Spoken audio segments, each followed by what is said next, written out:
जय हिंद साथियों, स्वागत है आपका आपके अपने YouTube channel marathon agriculture classes पर।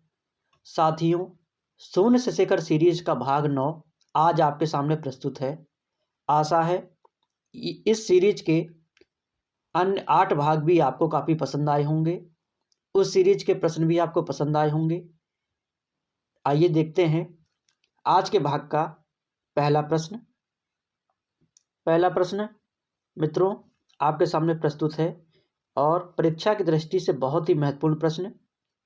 डॉक्टर एनी बोरलॉग को नोबेल पुरस्कार किस क्षेत्र में दिया गया? बहुत ही महत्वपूर्ण कि नोबेल पुरस्कार एनी बोरलॉग जी को किस क्षेत्र में दिया जाता है। ऑप्शन ए, भारत में हरित क्रांति के सहयोग के लिए। ऑप्शन बी, नॉरिन 10 की खोज के लिए। ऑप्शन सी, शांति के क्षेत्र में। ऑप्शन डी, उपरोक्त सभी के लिए। डॉक्टर एनी बोरलॉग को नोबेल पुरस्कार शांति के क्षेत्र में दिया जाता है। बहुत ही महत्वपूर्ण। अक्सर छात्रों में यह कन्फ्यूजन हो जाता है कि उन्होंने हरित क्रांति में सहयोग दिया था इसलिए उनको नोबेल पुरस्कार मिला होगा, लेकिन नहीं। इसका सही आंसर क्या है? सी, शांति के क्षेत्र में। कब दिया था? 1970 में। 1970 में एनी बोरलॉग जी को नोबेल पुरस्कार शांति के क्षेत्र में प्राप्त होता है। आइए देखते हैं अन्य ऑप्शनों को। भारत में हरित क्रांति के सहयोग के लिए, तो भारत में हरित क्रांति के सहयोग के लिए सी सुब्रमण्यम जी को, सी सुब्रमण्यम बहुत ही महत्वपूर्ण नाम है, इनको भारत रत्न पुरस्कार से सम्मानित किया जाता है। भारत रत्न पुरस्कार से सम्मानित किया जाता है। और इन्हें क्या कहते हैं? इन्हें political father of green revolution के नाम से भी जाना जाता है। यह उस समय जब हरित क्रांति चल रही थी तो उस समय कृषि मंत्री थे। देखते हैं अन्य ऑप्शन को।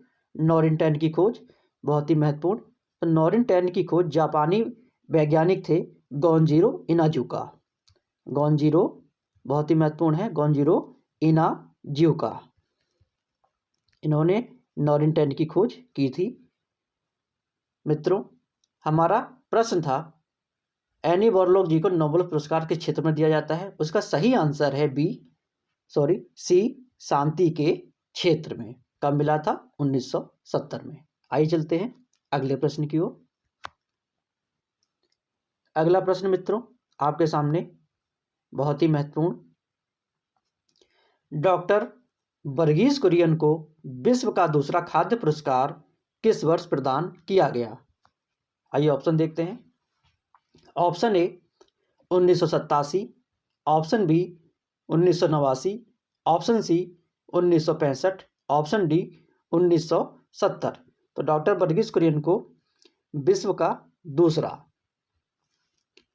खाद्य पुरस्कार कब मिलता है? 1989 में। बी ऑप्शन 1989 में प्राप्त होता है। प्रश्न उठता है कि पहला किनको मिला था?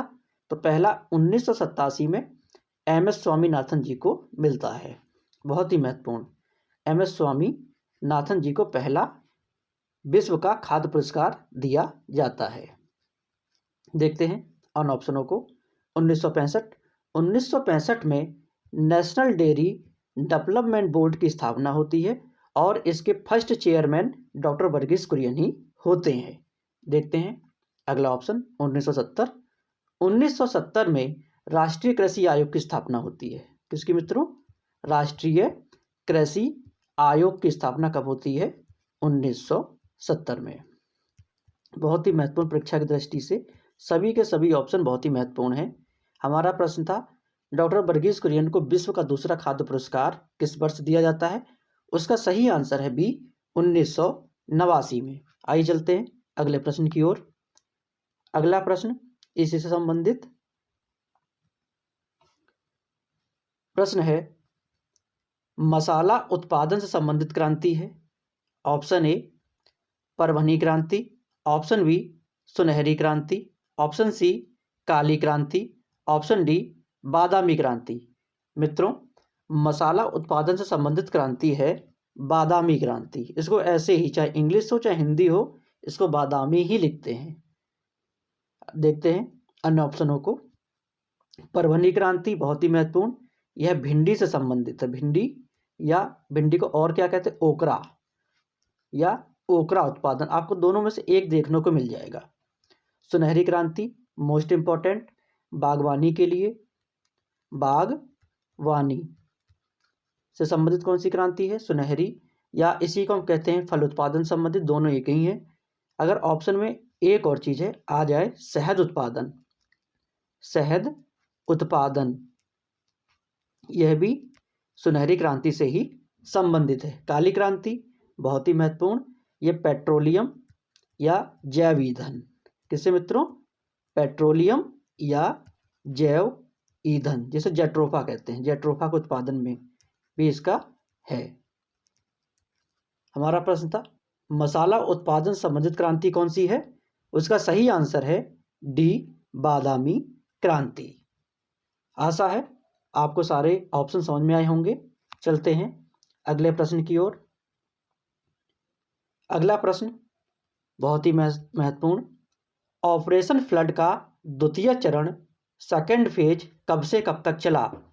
ऑप्शन ए 1970 से 1980 तक, ऑप्शन बी 1981 से 1985 तक, ऑप्शन सी 1985 से 1996 तक, ऑप्शन डी इनमें से कोई नहीं। आइए मित्रों देखते हैं कि सबसे पहले इसकी समय सीमा क्या थी। तो ऑपरेशन फ्लड की समय सीमा थी 1970 से लेकर 1996 तक। कब से कब तक मित्रों, 1970 से लेकर 1996 तक। प्रश्न में पूछ रहा है कि सेकंड फेज या इसका द्वितीय चरण कब चलता है। तो इसका द्वितीय चरण चलता है 1981 से लेकर 1985 तक। बहुत ही महत्वपूर्ण प्रश्न उठता है कि इसका पहला फेज कब चला। तो 1970 से 1980 में इसका पहला फेज चलता है, 1981 से 1985 में दूसरा फेज, 1985 से 1996 तक थर्ड फेज या तीसरा चरण। आशा है आपको समझ में आया होगा। ऑपरेशन फ्लड किसने चलाया था, डॉक्टर वर्गीस कुरियन जी ने ऑपरेशन फ्लड चलाया था। किससे संबंधित है, दूध से। प्रश्न 4, इसका सही आंसर है बी, 1981 से 1985 तक ऑपरेशन फ्लड का द्वितीय चरण चला था। चलते हैं अगले प्रश्न की ओर।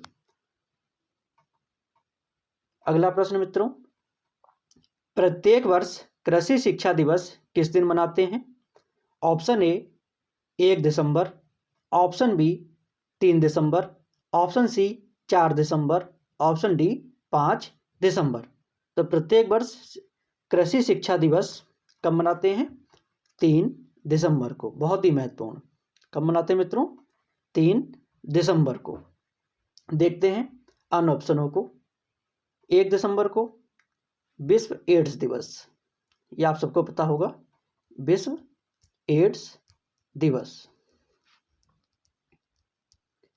4 दिसंबर को क्या होता है मित्रों, 4 दिसंबर को कृषि में महिलाओं का योगदान, कृषि में महिलाओं का योगदान बहुत ही महत्वपूर्ण आया हुआ प्रश्न है,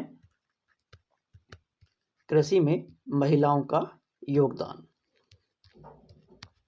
5 दिसंबर बहुत ही महत्वपूर्ण, 5 दिसंबर को विश्व मृदा दिवस, विश्व मृदा दिवस कब मनाते हैं, 5 दिसंबर को। हमारा प्रश्न था कि प्रत्येक वर्ष कृषि शिक्षा दिवस किस दिन मनाते हैं। उसका सही आंसर है बी, 3 दिसंबर को। कभी कभी मित्रों आपसे प्रश्न कर लेता है ये किसने सिफारिश की थी इसकी, तो ICAR ने इसकी सिफारिश की थी और 2016 से 3 दिसंबर को प्रत्येक वर्ष कृषि शिक्षा दिवस मनाया जाता है। आशा है आपको समझ में आया होगा। चलते हैं अगले प्रश्न की ओर। अगला प्रश्न आप सभी के सामने क्वेश्चन 6, मृदा स्वास्थ्य कार्ड योजना का नारा या थीम है। बहुत ही महत्वपूर्ण प्रश्न। मृदा स्वास्थ्य कार्ड को क्या कहते हैं, सॉइल हेल्थ कार्ड स्कीम। इसका नारा या थीम पूछ रहा है, तो इसका नारा है, देखते हैं ऑप्शनों को, स्वस्थ धरा खेत हरा, ऑप्शन बी स्वस्थ खेत हरा प्रदेश, ऑप्शन सी स्वच्छ धरा खेत हरा, ऑप्शन डी स्वच्छ खेत स्वस्थ प्रदेश। देखते हैं मित्रों इस प्रश्न का सही आंसर क्या है। तो मृदा स्वास्थ्य कार्ड योजना का नारा या थीम है स्वस्थ धरा खेत हरा। बहुत ही महत्वपूर्ण, स्वस्थ धरा खेत हरा। इसकी शुरुआत कहाँ से होती है? सॉइल हेल्थ कार्ड की। सॉइल हेल्थ कार्ड स्कीम की शुरुआत होती है राजस्थान के श्री गंगानगर जिले से। राजस्थान के श्री गंगानगर जिले से। बहुत ही महत्वपूर्ण। कौन शुरुआत करता है? श्री नरेंद्र मोदी जी इसकी शुरुआत करते हैं। कब शुरुआत करते हैं? 19 फरवरी, बहुत ही महत्वपूर्ण डेट है, 19 फरवरी 2015 से सॉइल हेल्थ कार्ड स्कीम की शुरुआत होती है। कहाँ से? राजस्थान के श्री गंगा जिले से। बहुत ही महत्वपूर्ण। और इसकी नारा क्या था? स्वस्थ धरा खेत हरा। चलते हैं अगले प्रश्न की ओर। अगला प्रश्न मित्रों आपके सामने प्रस्तुत है। सन 1958 में IARI को डीम्ड विश्वविद्यालय का दर्जा किस अधिनियम के द्वारा प्राप्त होता है? बहुत ही महत्वपूर्ण। किस अधिनियम के द्वारा IARI को डीम्ड विश्वविद्यालय का दर्जा प्राप्त होता है? तो इस प्रश्न में एक आंसर तो पहले ही हमें मिल गया कि IARI को डीम्ड विश्वविद्यालय का जो दर्जा है 1958 में प्राप्त हो जाता है। लेकिन आपसे पूछ रहा है किस अधिनियम के द्वारा प्राप्त होता है, तो इसका सही आंसर है UGC एक्ट 1956 के द्वारा। क्या है मित्रों? UGC एक्ट 1956 के द्वारा IARI को डीम्ड विश्वविद्यालय का दर्जा 1958 में प्राप्त हो जाता है। आइए चलते हैं अगले प्रश्न की ओर। आशा है यह प्रश्न आपको समझ में आया होगा। बहुत ही महत्वपूर्ण प्रश्न। मित्रों यह सीरीज जो चल रही है बहुत ही महत्वपूर्ण सीरीज है आपके आने वाले सभी एग्जाम के लिए। देखते हैं प्रश्न नंबर 8। नाबार्ड की स्थापना किस समिति की सिफारिश पर हुई? ऑप्शन ए अशोक मेहता समिति, ऑप्शन बी मोहन सिंह मेहता समिति, ऑप्शन सी शिवरमन समिति, ऑप्शन डी स्वामीनाथन समिति। बहुत ही महत्वपूर्ण प्रश्न मित्रों। सबसे पहले हम देखते हैं कि नाबार्ड की स्थापना कब होती है। तो नाबार्ड की स्थापना होती है 12 जुलाई 1982 को। कब मित्रों? 12 जुलाई 1982 को नाबार्ड की स्थापना होती है। प्रश्न था यह किस समिति की सिफारिश पर होती है? तो यह शिवरमन समिति की सिफारिश पर होती है। शिवरमन समिति। बहुत ही महत्वपूर्ण। आइए देखते हैं अन्य ऑप्शनों को। अशोक मेहता समिति। अशोक मेहता समिति 2 स्तरीय पंचायत राज प्रणाली, 2 स्तरीय पंचायती राज प्रणाली किसमें हुआ था? अशोक मेहता में। मोहन सिंह मेहता समिति बहुत ही महत्वपूर्ण। कृषि विज्ञान केंद्र KVK की स्थापना जो होती है मोहन सिंह मेहता समिति के आधार पर ही होती है। और सबसे पहले KVK कहाँ खुला था? तो पांडिचेरी में खुला था 1974 में। कब खुला था? 1974 में पांडिचेरी। बहुत ही महत्वपूर्ण। देखते हैं अन्य ऑप्शन को। स्वामीनाथन समिति। स्वामीनाथन समिति किसान आयोग से संबंधित है। किसान आयोग, बहुत से किसान आत्महत्या कर रहे थे तो उस समय किसान आयोग बनाया गया था और उस समिति के हेड कौन थे? स्वामीनाथन जी थे, MS स्वामीनाथन जी ही। और उस समिति का नाम भी स्वामीनाथन समिति ही रखा गया था। हमारा प्रश्न था नाबार्ड की स्थापना किस समिति की सिफारिश पर हुई? तो इसका सही आंसर है सी शिवरमन समिति के सिफारिश पर। और नाबार्ड की स्थापना कब होती है? 12 जुलाई 1982 को। चलते हैं अगले प्रश्न की ओर। अगला प्रश्न मित्रों आपके सामने राष्ट्रीय कृषि विपणन संस्थान National Institute of Agriculture Marketing कहाँ पर अवस्थित है? Option A Hyderabad, option B Jaipur, option C New Delhi, option D Faridabad. मित्रों इस प्रश्न का सही आंसर क्या है? इस प्रश्न का सही आंसर है जयपुर। राष्ट्रीय कृषि विपणन संस्थान यह जयपुर राजस्थान में स्थित है। देखते हैं अन्य ऑप्शनों को। हैदराबाद में बहुत से इंस्टीट्यूट हैं जिनमें से एक है नार्म, इसी से मिलता जुलता। नार्म कहाँ पर है? हैदराबाद में। और NIRD ये भी हैदराबाद में है। इक्रिसैट, क्राइडा ये सब कहाँ पर है? हैदराबाद में है। नई दिल्ली में, नई दिल्ली में आपका बहुत ही महत्वपूर्ण, पहले तो ICAR कहाँ पर है? नई दिल्ली में है। IARI कहाँ पर है? नई दिल्ली में है। और एक महत्वपूर्ण NBPGR, national bureau of plant genetic resource कहाँ पर है? नई दिल्ली में है। फरीदाबाद में बहुत ही महत्वपूर्ण directorate of plant protection quarantine and storage DPPQS कहाँ पर है?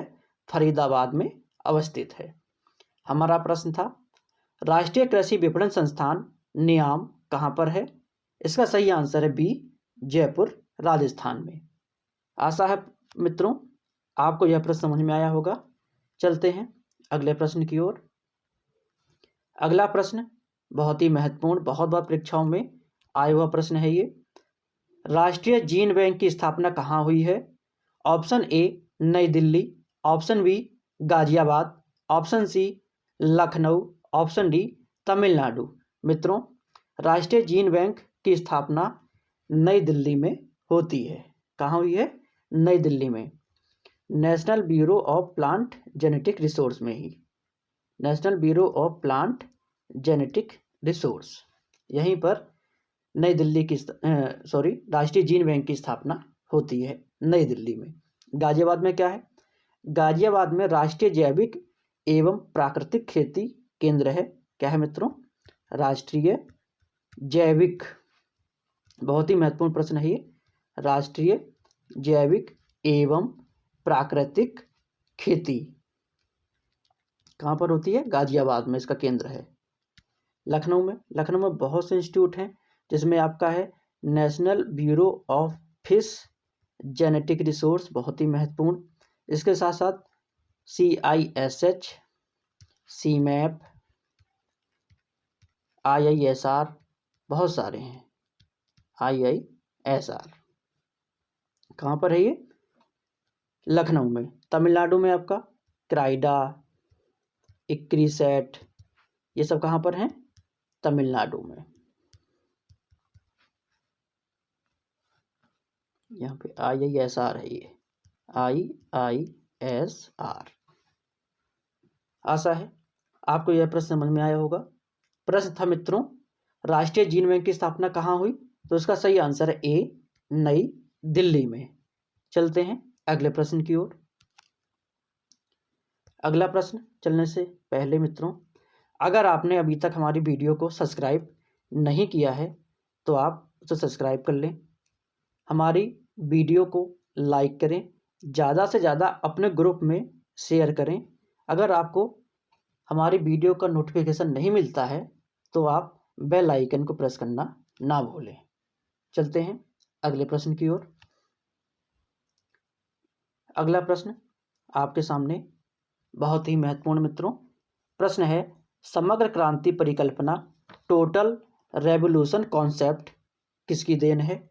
Option A MS Swaminathan, option B Indira Gandhi, option C Sam Pitroda, option D Jayaprakash Narayan. तो समग्र क्रांति परिकल्पना या टोटल रेवोल्यूशन कॉन्सेप्ट यह जयप्रकाश नारायण जी की देन है। किनके मित्रों? जयप्रकाश नारायण जी, बहुत ही महत्वपूर्ण है। देखते हैं अन ऑप्शनों को। MS स्वामीनाथन, MS स्वामीनाथन जी ने एवर ग्रीन रेवोल्यूशन दिया था, एवर ग्रीन रेवोल्यूशन, सतत हरित क्रांति, जिसको हिंदी में क्या कहते हैं? सतत हरित क्रांति, ever green revolution. Indira Gandhi ji ने रजत क्रांति, कौन सी मित्रों? रजत क्रांति, किससे संबंधित है? अंडा उत्पादन से, अंडा उत्पादन, बहुत ही महत्वपूर्ण। सैम पित्रोदा पीली क्रांति, पीली क्रांति किससे संबंधित है? तिलहन उत्पादन से। हमारा प्रश्न था मित्रों समग्र क्रांति परिकल्पना यह किसकी देन है? उसका सही आंसर है डी जयप्रकाश नारायण। आशा है आपको समझ में आया होगा।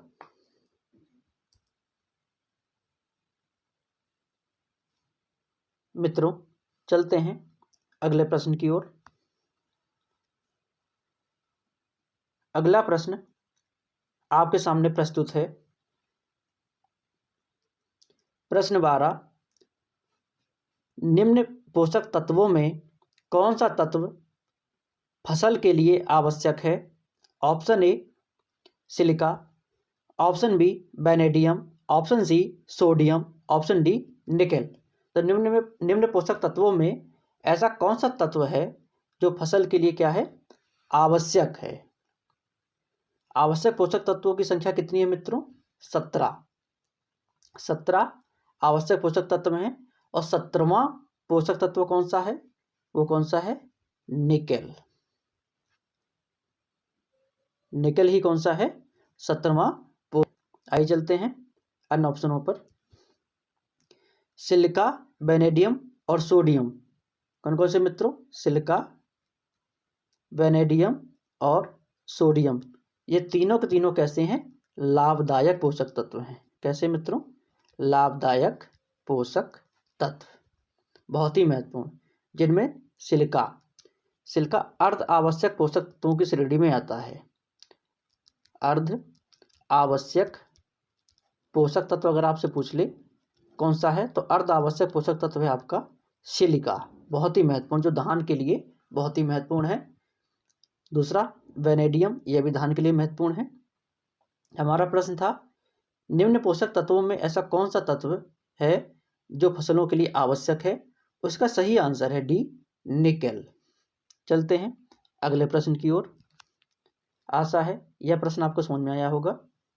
अगला प्रश्न मित्रों आपके सामने, फाइलोडी रोग किस फसल का हानिकारक रोग है? बहुत ही महत्वपूर्ण, बहुत बार पूछा जा चुका है।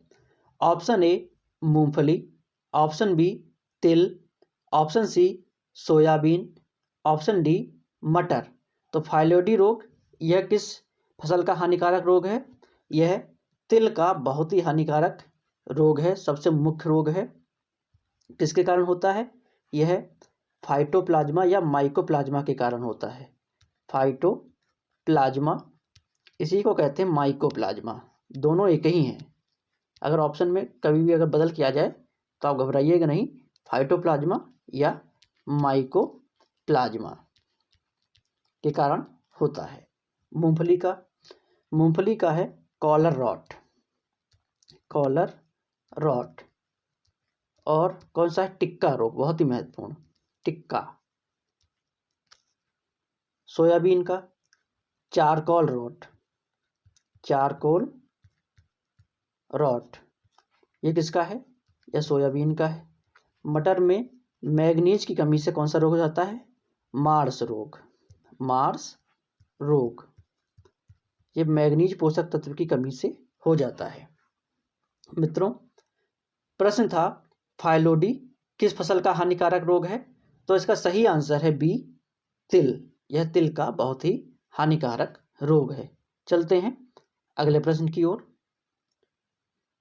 अगला प्रश्न आपके सामने बहुत ही महत्वपूर्ण, ग्राम विकास परियोजना की सफलता निर्भर करती है। ऑप्शन ए कार्यकर्ताओं के नियमित प्रशिक्षण पर, ऑप्शन बी लाभार्थियों की सहभागिता पर, ऑप्शन सी कार्यकर्ताओं के नियमित संपर्क पर, ऑप्शन डी अनुदान की मात्रा पर। तो ग्राम विकास परियोजना की सफलता यह किस पर निर्भर करती है? मित्रों, यह करती है लाभार्थियों की सहभागिता पर। किन पर? लाभार्थियों की सहभागिता पर ही निर्भर करती है। अगर लाभार्थी इसमें सहभाग नहीं लेंगे तो कोई भी जो परियोजना है वो सफल नहीं होगी। चाहे आप कार्यकर्ताओं को कितना भी प्रशिक्षण दे दीजिए, कुछ भी कर लीजिए, तो वो किस पर निर्भर करती है? लाभार्थियों की सहभागिता पर। इस प्रश्न का सही आंसर है बी। चलते हैं अगले प्रश्न की ओर। अगला प्रश्न आपके सामने, मूल्यांकन या एवोल्यूशन ज्ञात करने के लिए किया जाता है। ऑप्शन ए शक्ति या स्ट्रेंथ, ऑप्शन बी दुर्बलता या वीकनेस, ऑप्शन सी प्रभाव या इम्पैक्ट, ऑप्शन डी उपरोक्त सभी। तो मूल्यांकन यह शक्ति, दुर्बलता, प्रभाव सभी को ज्ञात करने के लिए किया जाता है। इसका सही आंसर क्या होगा? उपरोक्त सभी।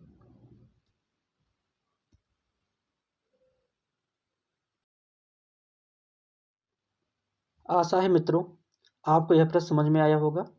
चलते हैं अगले प्रश्न की ओर। अगला प्रश्न आपके सामने बहुत ही महत्वपूर्ण, प्रशिक्षण का कौन अंग नहीं है?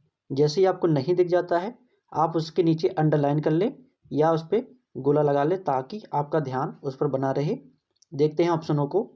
ऑप्शन ए ज्ञान या नॉलेज, ऑप्शन बी कौशल या स्किल, ऑप्शन सी दृष्टिकोण या एटीट्यूड, ऑप्शन डी पारितोष या रिवार्ड। तो प्रशिक्षण का कौन अंग नहीं है? उसका सही आंसर है डी पारितोष या रिवार्ड। यह प्रशिक्षण का अंग नहीं है। इसका सही आंसर है डी पारितोष। चलते हैं अगले प्रश्न की ओर। आशा है प्रश्न आपको समझ में आ रहे होंगे।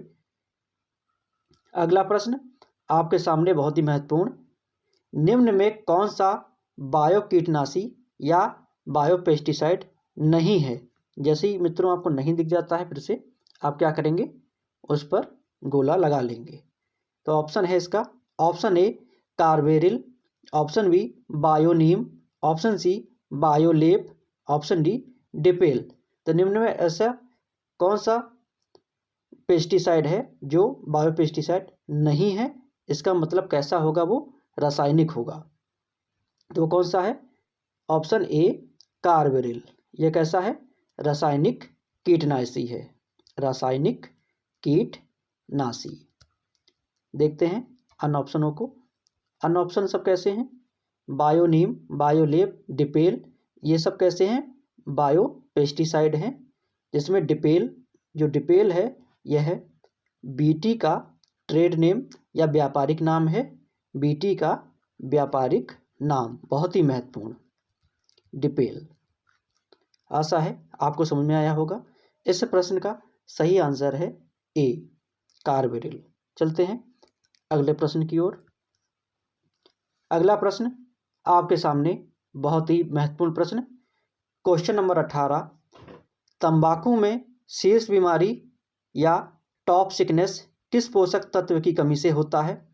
ऑप्शन ए मैग्नीज की कमी से, ऑप्शन बी कॉपर की कमी से, ऑप्शन सी बोरॉन की कमी से, ऑप्शन डी मॉलिब्डेनम की कमी से। तंबाकू में टॉप सिकनेस रोग यह बोरॉन की कमी से होता है। किसकी कमी से होता है मित्रों? बोरॉन पोषक तत्व की कमी से हो जाता है। आइए देखते हैं अन्य ऑप्शनों को।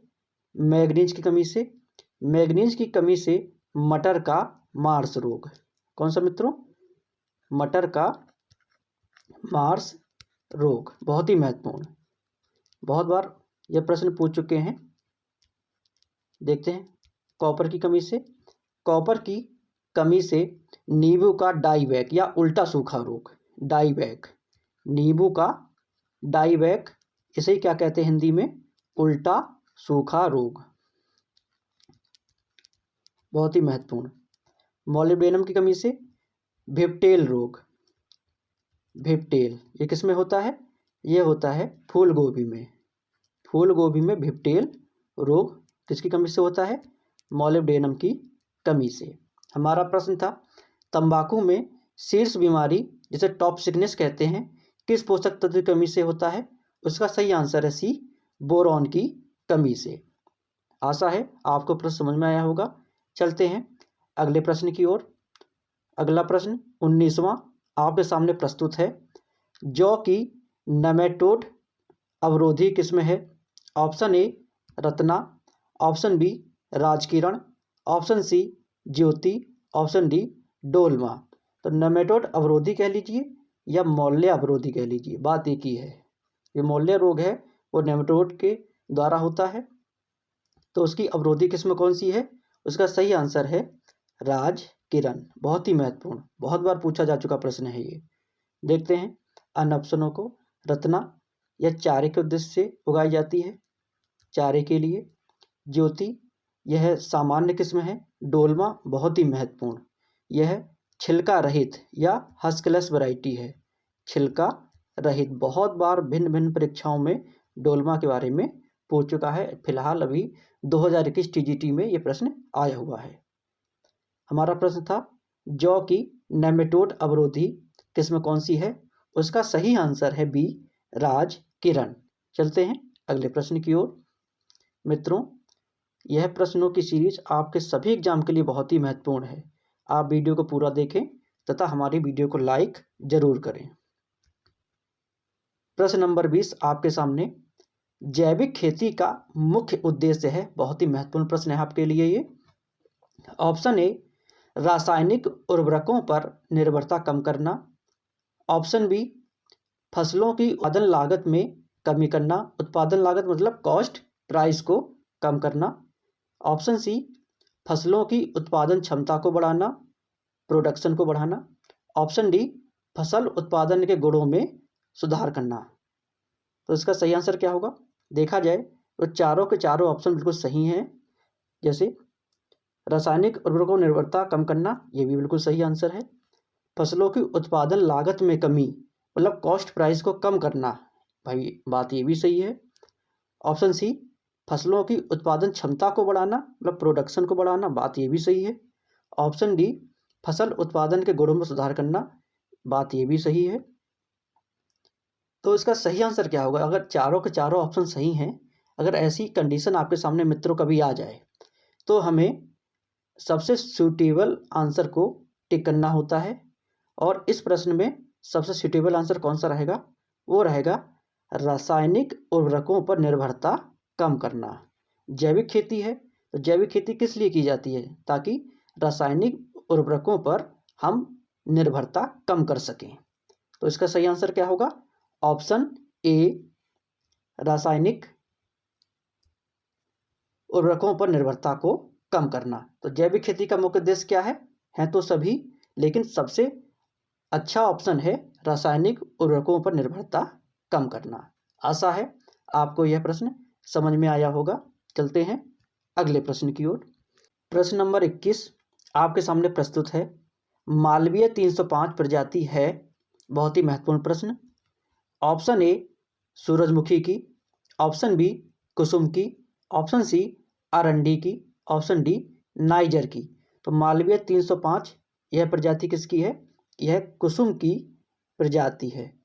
कभी कभी आपसे पूछ लेता है इसका अन्य नाम, कि मालवीय 305 का अन्य नाम क्या है?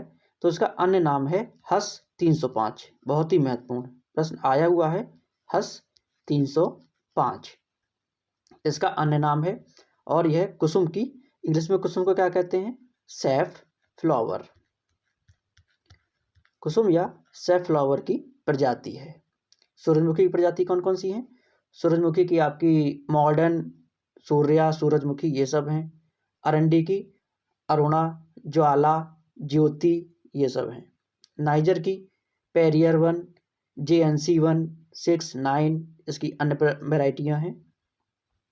हमारा प्रश्न था कि मालवीय 305 किसकी प्रजाति है?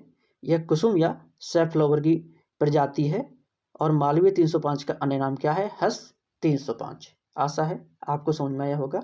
ऑप्शन बी इसका सही आंसर है। चलते हैं अगले प्रश्न की ओर। अगर मित्रों अभी तक आपने हमारे अन्य भागों को नहीं देखा है तो इसके 8 भाग हैं जो इससे पहले बन चुके हैं। कृपया आप उनको देखें, आपको यह सीरीज बहुत पसंद आएगी।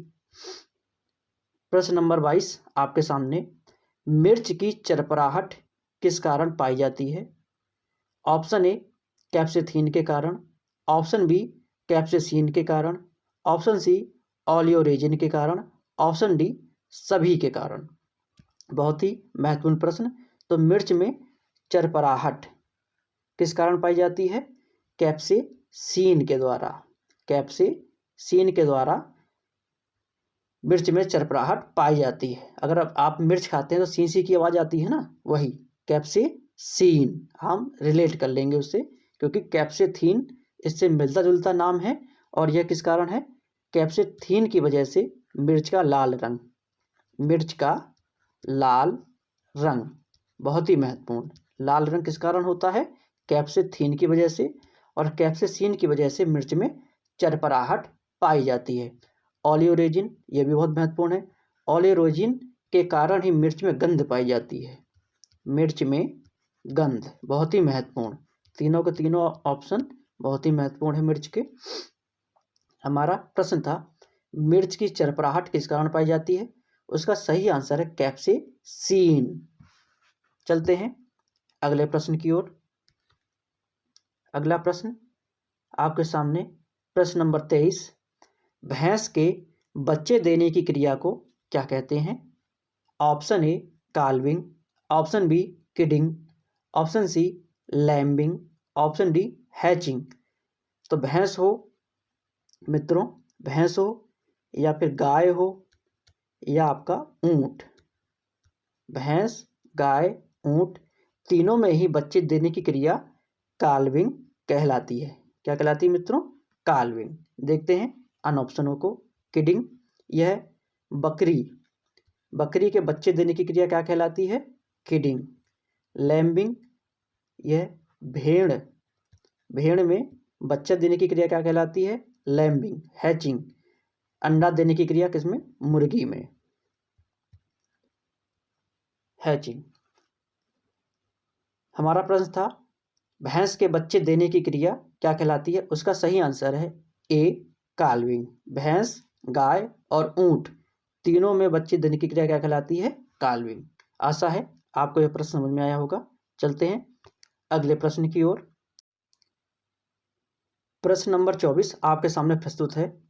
जब मुर्गी अंडे देना बंद कर देती है तो उस क्रिया को क्या कहते हैं? मित्रों क्या है प्रश्न? जब मुर्गी अंडे देना बंद कर देती है तो उस क्रिया को क्या कहते हैं? Option A layer, option B broiler, option C broody, option D rooster. तो मुर्गी अंडे देना बंद कर देती है तो क्रिया नहीं कहेंगे, उसको कहेंगे कि उस मुर्गी को क्या कहते हैं? तो उस मुर्गी को कहते हैं ब्रूडी। ब्रूडी नाम से उसको पुकारते हैं। यहाँ क्रिया ना होकर यहाँ होना चाहिए था मुर्गी।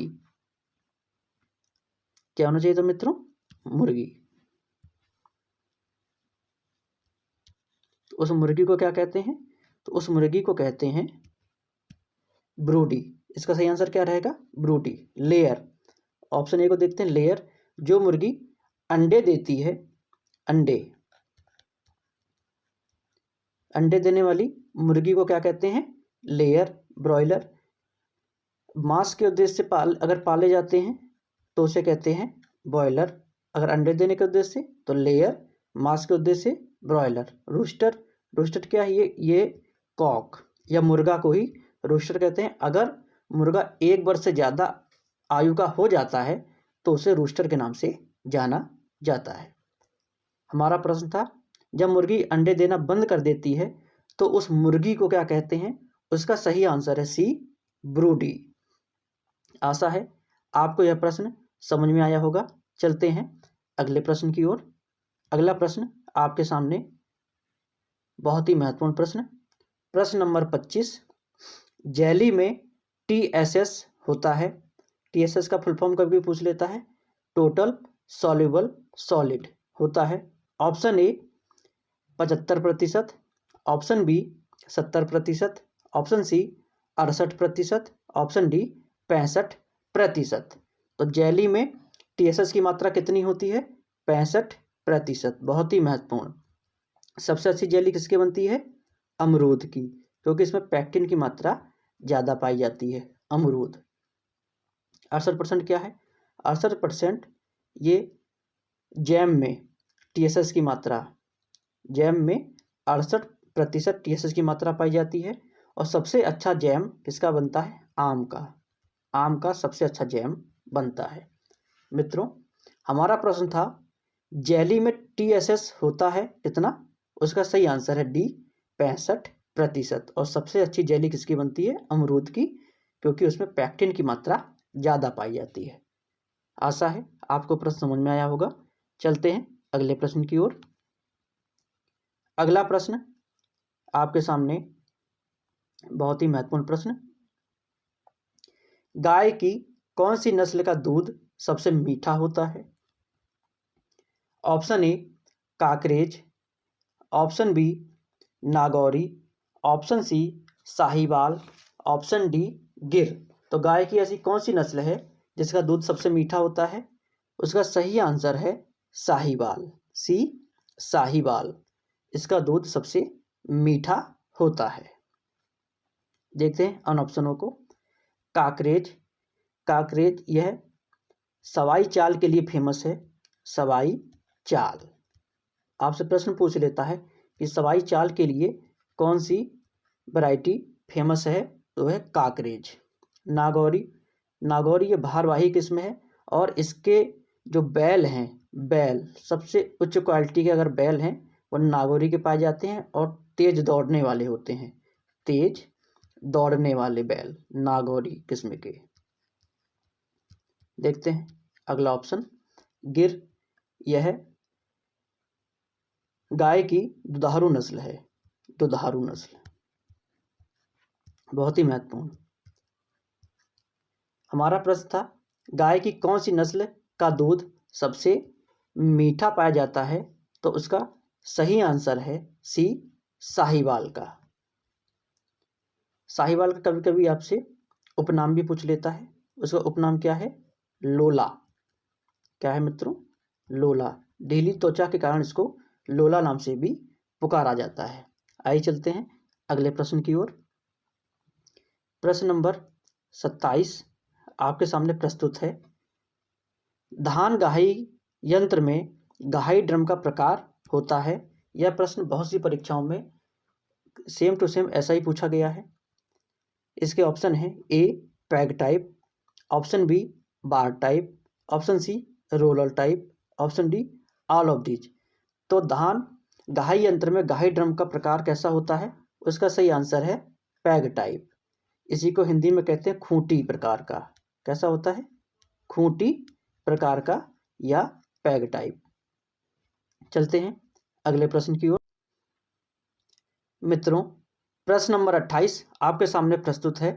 रैटिंग की क्रिया किस फसल में होती है? ऑप्शन ए अलसी में, ऑप्शन बी सनई में, ऑप्शन सी जूट में, ऑप्शन डी सभी में। रैटिंग की क्रिया ये किस में होती है? सभी में होती है। अलसी में भी होती है, सनई में भी होती है, जूट में भी होती है। इसका सही आंसर क्या होगा? सभी में। रैटिंग होता क्या है? रैटिंग तने से रेशे को अलग करना क्या कहलाता है? रैटिंग कहलाता है। आपसे कभी कभी प्रश्न पूछ लेता है ये कितने टेम्परेचर पर होती है? तो अलसी में यह होती है 40 डिग्री सेल्सियस पर, 40 डिग्री सेल्सियस पर। सनई में, बहुत ही महत्वपूर्ण आया हुआ प्रश्न, 21 से 27 डिग्री सेल्सियस पर। और सबसे ज़्यादा महत्वपूर्ण है आपका जूट। जूट में कितनी डिग्री सेल्सियस पे होता है? 34 डिग्री सेल्सियस। सबसे ज़्यादा महत्वपूर्ण आपका जूट। बहुत बार पूछा जा चुका है कि जूट में रैटिंग की क्रिया कितने डिग्री सेल्सियस पर होती है? उसका सही आंसर क्या रहेगा? 34 डिग्री सेल्सियस। हमारा प्रश्न था रैटिंग की क्रिया किस फसल में होती है? उसका सही आंसर रहेगा अलसी, सनई, जूट सभी में। ऑप्शन डी सभी में। चलते हैं अगले प्रश्न की ओर। अगला प्रश्न आपके सामने बहुत ही महत्वपूर्ण। टमाटर में लाइकोपीन बनने के लिए उपयुक्त तापमान। लाइकोपीन क्या होता है? टमाटर का लाल वर्णक होता है। उसके लिए उपयुक्त तापमान कितना रहेगा? देखते हैं ऑप्शन। ऑप्शन ए 15 से 18 डिग्री सेल्सियस, ऑप्शन बी 21 से 24 डिग्री सेल्सियस, ऑप्शन सी 27 से 30 डिग्री सेल्सियस, ऑप्शन डी 33 से 38 डिग्री सेल्सियस। तो टमाटर में लाइकोपीन बनने के लिए उपयुक्त तापमान कितना है मित्रों? इसका सही आंसर है 21 से 24 डिग्री सेल्सियस। बहुत ही महत्वपूर्ण प्रश्न। 21 से 24 डिग्री सेल्सियस पर सबसे अच्छे लाल सुर्ख जो होते हैं टमाटर होते हैं और लाइकोपीन के कारण बनते हैं। इस टेम्परेचर पर लाइकोपीन वर्णक सबसे ज़्यादा बनता है। देखते हैं उन ऑप्शनों को। 27 से 30 पर क्या होता है? अगर टेम्परेचर जैसे से बढ़ता है लाइकोपीन बनने की मात्रा कम होने लगती है और जैसे ये 30 या उससे ऊपर पहुंचता है उसके बाद ये बनना बंद हो जाता है, 30 के बाद बनना बंद हो जाता है। उस समय टमाटर कैसा दिखता है? पीला या नारंगी जैसा आपको हरा और पीला देखने को मिलता है। वो इसी के कारण होता है कि ज़्यादा टेम्परेचर हो जाता है। हमारा प्रश्न था टमाटर में लाइकोपिन बनने के लिए उपयुक्त तापमान कितना चाहिए? उसका सही आंसर है बी, 21 से 24 डिग्री सेल्सियस। आशा है प्रश्न आपको समझ में आया होगा। चलते हैं अगले प्रश्न की ओर। अगला और अंतिम प्रश्न आपके सामने मित्रों, प्रश्न नंबर 30। मिनी एलिफेंट के नाम से जाने जाने वाली कौन सी भैंस है? थोड़ा छोटा करते हैं। मिनी एलिफेंट के नाम से जाने जाने वाली भैंस की कौन सी नस्ल है? Option A Toda, option B Bhadawari, option C Murrah, option D Jafarabadi. तो मिनी एलिफेंट के नाम से कौन सी नस्ल जानी जाती है भैंस की? उसका सही आंसर है जाफराबादी। जाफराबादी नस्ल को मिनी एलिफेंट के नाम से भी जाना जाता है क्योंकि यह बहुत ही भारी होती है। टोडा यह तमिलनाडु में पाई जाती है, अर्ध जंगली होती है। उसके साथ साथ क्या है? सबसे सुगंधित दूध, सबसे सुगंधित जो दूध होता है वो पाया जाता है टोडा का। और क्या होता है इसके साथ साथ? क्या है ये? इसके साथ साथ ये एक अर्ध जंगली जाति है। कहाँ पाई जाती है? तमिलनाडु में। भदावरी, भदावरी की एक सबसे ज़्यादा खास बात, इसमें फैट की मात्रा कितनी पाई जाती है? सबसे ज़्यादा फैट इसी जाति में पाई जाती है। कितना? 13%, लगभग 13%। और ख़ास बात, एक और ख़ास बात है कि इसका रंग कभी कभी आपसे पूछ लेता है। रंग कैसा होता है? तांबे के जैसा रंग, तांबे जैसा रंग किसका होता है? भदावरी भैंस का। बहुत ही महत्वपूर्ण। मुर्रा सबसे ज़्यादा दूध देती है। और एक खास बात कि इसके जो कभी कभी पूछ लेता है कि मुर्रा भैंस के सींग कैसे होते हैं? इसके सींग होते हैं जलेबी जैसे। कैसे मित्रों? सींग जलेबी जैसे। सभी ऑप्शन किसी न किसी परीक्षाओं में पूछे जा चुके हैं। बहुत ही महत्वपूर्ण प्रश्न। हमारा प्रश्न था मिनी एलिफेंट के नाम से भैंस की कौन सी जाति को जाना जाता है? उसका सही आंसर है डी, जाफराबादी किस्म को। आशा है यह प्रश्न आपको समझ में आया होगा। मित्रों, हमें आशा है कि आपको हमारी सीरीज काफ़ी पसंद आ रही होगी। उस सीरीज के प्रश्न और अन्य 8 भाग भी आपको काफ़ी पसंद आए होंगे। आपसे मुलाकात होगी हमारी अगली वीडियो में। तब तक के लिए जय जवान जय किसान।